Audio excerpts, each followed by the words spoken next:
Olá, meu nome é Ari, sou voluntário do Grupo Espírita Fraternidade da cidade de Caieiras. Como fazemos todos os domingos, estamos aqui reunidos em torno do Evangelho para observar os ensinamentos que Jesus nos trouxe.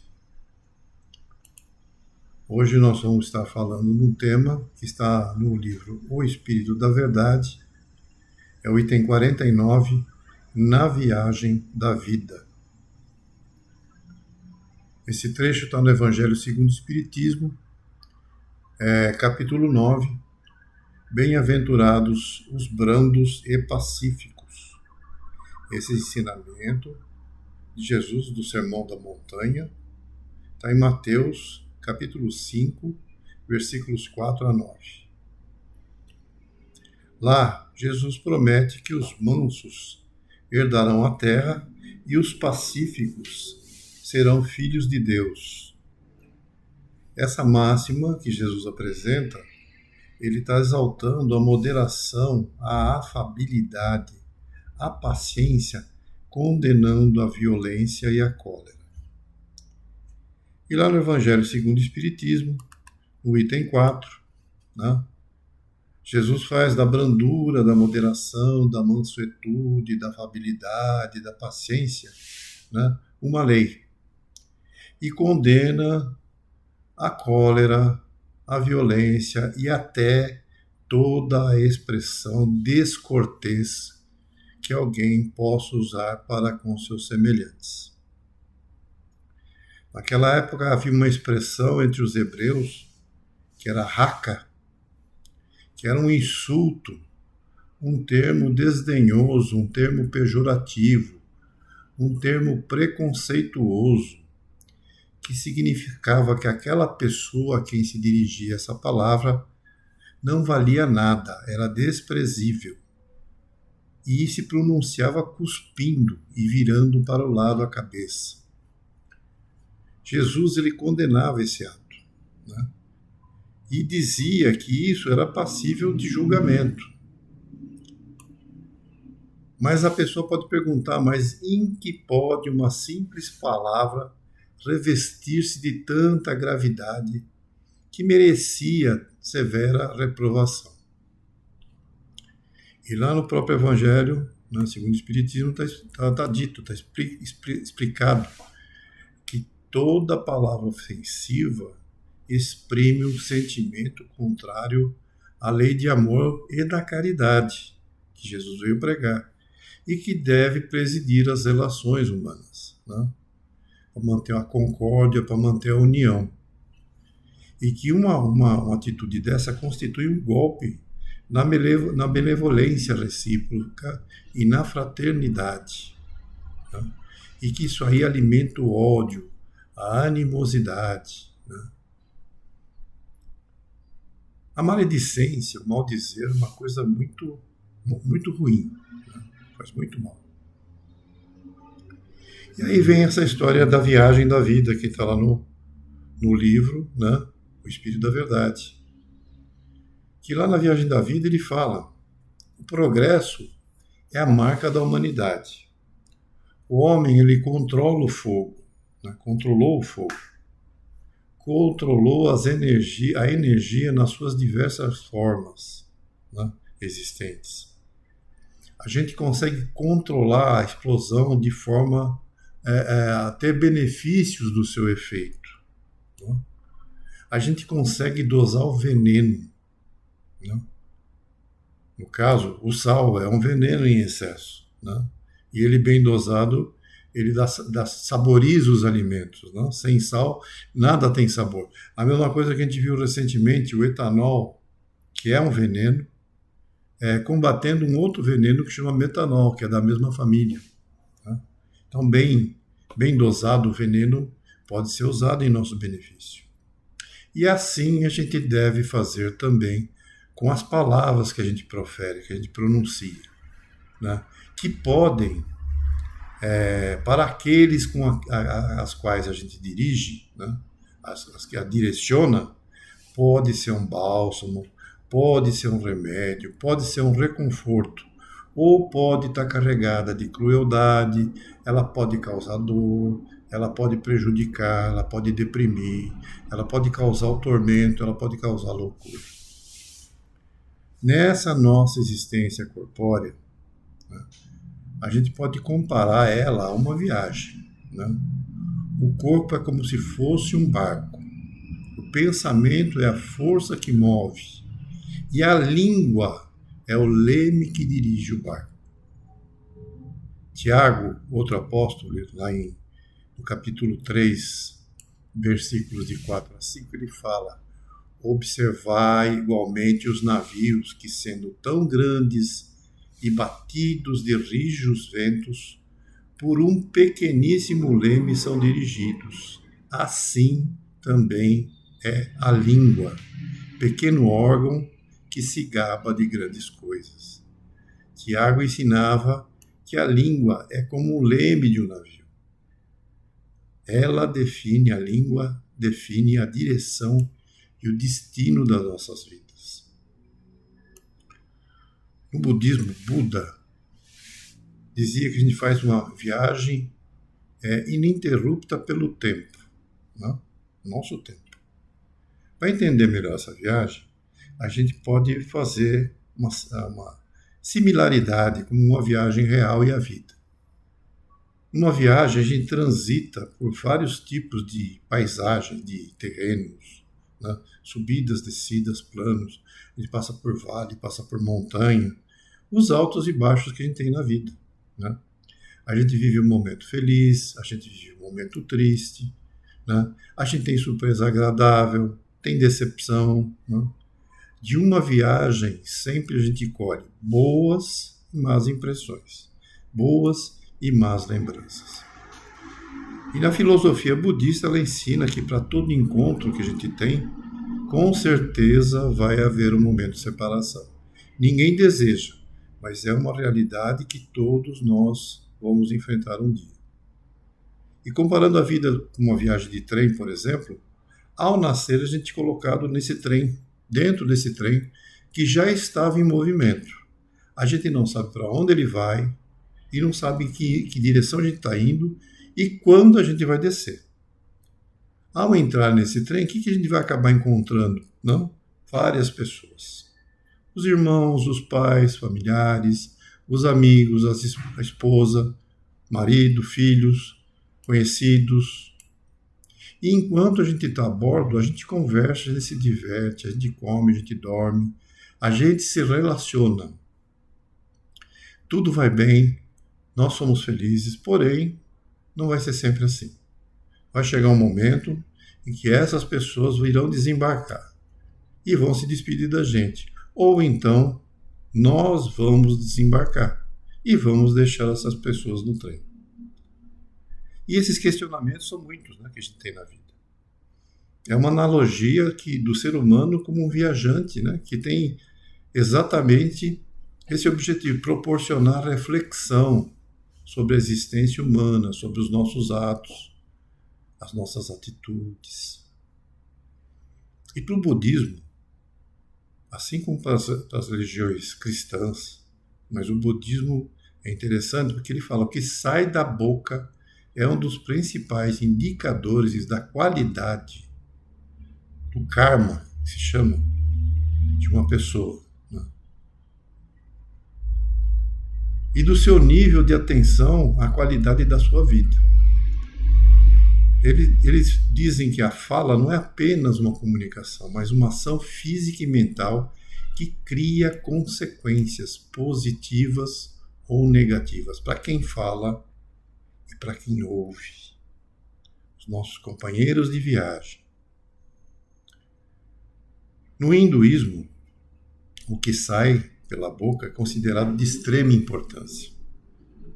Ele age como um reflexo do karma também, das nossas ações, das nossas intenções, da espiritualidade, da qualidade da nossa mente. A fala é vista como um órgão de ação sagrado, capaz de criar realidades, de invocar divindades e de liberar energia vital. A fala é considerada uma divindade ou força sagrada, né? Palavras articuladas com pureza e intenção correta têm poder criativo e purificador. A boca é instrumento para a recitação de mantras no hinduísmo, que são sons, palavras que vibram em harmonia. Né? A verdade, a gentileza é enfatizada na importância do falar. Né? A fala é considerada uma riqueza, uma energia vital.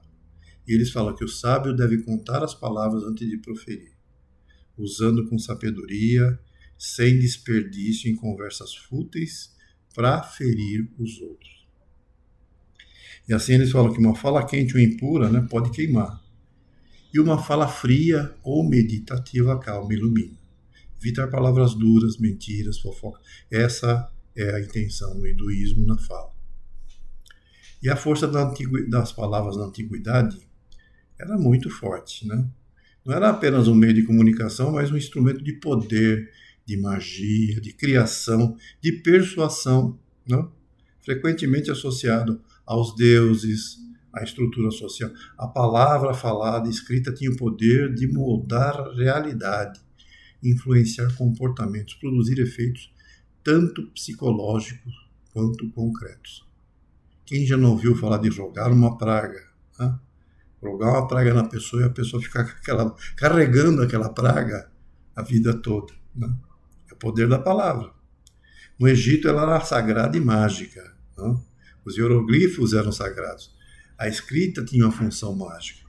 A leitura do nome de um faraó falecido, né, podia trazer a sua alma de volta à vida. Assim é a gente também, né, quando a gente fala dos nossos entes queridos, da memória deles, a gente se relembra deles, a gente traz a vida, né, pela fala. Os papiros naquela época tinham fórmulas que guiavam a alma no mundo exterior. Na Grécia era chamava retórica, né, que era essencial. A palavra era essencial para convencer o público em praça pública. Tá? Tinha poder de persuasão. E a palavra é um ato de criação, ela está no contexto bíblico. Na antiguidade, criar também significava trazer ordem. Né? O verbo, que se fala, a ideia de que o universo foi criado através da palavra, do verbo, né? Como no Gênesis. Né? Demonstra o poder da linguagem. Ela tem impacto emocional. Na antiguidade e hoje, a palavra ela pode produzir cura, pode produzir alívio ou pode ferimentos. Né? A palavra tem um efeito saneador. Ela pode sarar, curar. E ela não é apenas reflexo do pensamento, mas é uma causa de ações. É capaz de evocar deuses, garantir a imortalidade, como faziam os egípcios, e governar, como falavam os gregos. Jesus ensinava que as palavras revelam o coração, alertando que a boca fala do que está cheio o coração. Ele enfatizou a responsabilidade sobre cada palavra ociosa, dita, afirmando, né, que prestaremos contas no juízo. Defendia uma fala verdadeira, amorosa, equilibrada, evitando tolices e usando a língua para edificar. A fala de Jesus, o que ela era? Ela restauradora, através da cura física e da cura espiritual, do perdão regenerador. Ela acalmava o íntimo das pessoas. Ele focava a transformação interior através das palavras. Focava o perdão, focava a compaixão. E as suas palavras orientavam a conduta de uma forma graciosa e tranquila. Chico Xavier dizia que a fala é a bússola da alma e deve orientar para o bem, aconselhando a silenciar quando a palavra não serve para construir, reerguer ou consolar, privilegiando a caridade. Então, muito cuidado com a palavra, com o falar, com o mal dizer. Pode acarretar más lembranças na bagagem que a gente leva dessa vida. Em relação ao Chico, que ele fala que aconselhando a silenciar, existe uma história contada por Ramiro da Gama, um livro Lindos Casos de Chico Xavier, que chama As Aparências Enganam. Ali ele teve uma lição sobre o silêncio. Né? Existiam alguns companheiros do Chico que estavam lá em Pedro Leopoldo conversando sobre certo político, coisa que hoje todos nós também fazemos. Mas naquela ocasião eles estavam conversando sobre aquele político que a coisa devia ser assim, devia ser de outro modo, o homem era perverso mesmo, ele prometeu uma coisa, fizeram outra, e estavam discutindo quando um deles dirigiu-se ao Chico e perguntou: o que diz você, Chico? Tem alguma referência dos amigos espirituais sobre o caso?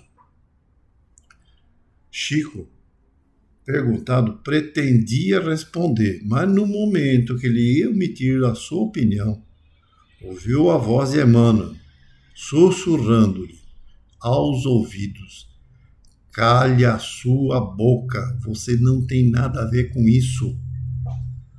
O Chico ruborizou-se e o grupo em torno verificou que o Chico não conseguia responder, apesar que ele mostrava que ele queria falar alguma coisa, mas não conseguia. Alguém até ponderou que ele devia estar mal, né? Rodearam o Chico em oração e deram-lhe uns passes, né? E a reunião se dispersou. E alguns, ainda estranhando aquela atitude do Chico, afirmaram, né, pelas costas, é lógico, que o Chico parecia francamente um pobre obsediado. Mas o fato é que a sombra da maledicência não penetrou o espírito do Chico, né? Graças a Emmanuel, e não lhe prejudicou. Né? É um caso que a gente tem que pensar, que tem que ser seguido por todos nós, né? Para a gente ter uma vitória no nosso dia, policiando os nossos lábios, que sempre nós somos testados. Né? E tem também uma outra história para finalizar, interessante. Está no livro A Vida Escreve, do Hilário Silva, também do Chico. Está lá, fala de cada um. Né?